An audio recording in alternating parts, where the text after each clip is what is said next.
यथार्थपूर्ण कहानी, रेगिस्तान का बुरा और वो लड़की। गहरी तपती धूप वाला एक सुनसान रेगिस्तान, जहां दूर दूर तक बस रेत ही रेत फैली थी। उसी रेगिस्तान के एक छोटे से कच्चे घर में बुरा नाम का एक व्यक्ति रहता था।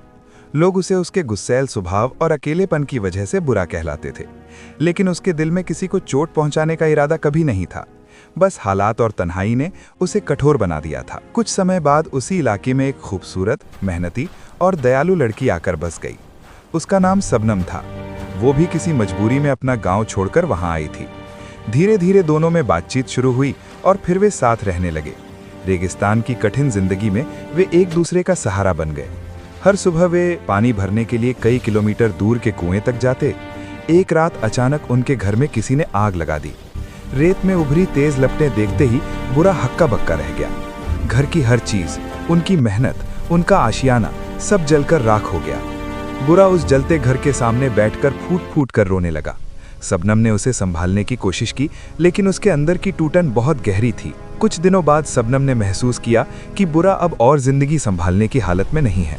घर की राख और बीते हुए दुख उसे अंदर ही अंदर खा रहे थे। सबनम ने बहुत सोचा और फिर भारी दिल से वहां से जाने का फैसला किया। वो अपना गांव छोड़कर शहर आ गई। शहर की तेज रफ्तार जिंदगी में शुरुआत उसके लिए बहुत मुश्किल थी। न भाषा ढंग से आती थी, न किसी को जानती थी, लेकिन वही सबनम जो रेगिस्तान में भी हार नहीं मानी थी, यहाँ भी हिम्मत रखकर आगे बढ़ी। क्या आपको कई कोई काम जगह मिलेगा? कोशिश के बाद उसे एक कंपनी में नौकरी मिल गई। ठीक है, एक धन्यवाद। छोटी सी नौकरी, मगर उसके लिए नए जीवन इस की प्रोजेक्ट पर शुरुआत। काम करते हुए वो मुझे काम पर एहसास हुआ जाती, कि सहयोग मेहनत कितना करती महत्वपूर्ण है। और धीरे धीरे अपनी जिंदगी को फिर से संवारने लगी। कभी कभी रात की खामोशी में उसे रेगिस्तान का वो शांत घर, धूल भरी हवा और बुरा का अकेला चेहरा याद आता था।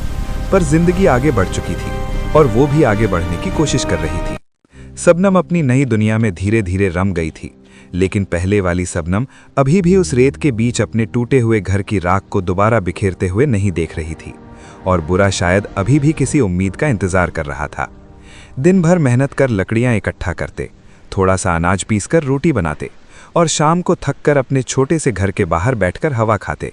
उनकी दुनिया बहुत छोटी थी, मगर सुकून और भरोसे से भरी हुई थी। लेकिन एक दिन सब बदल गया।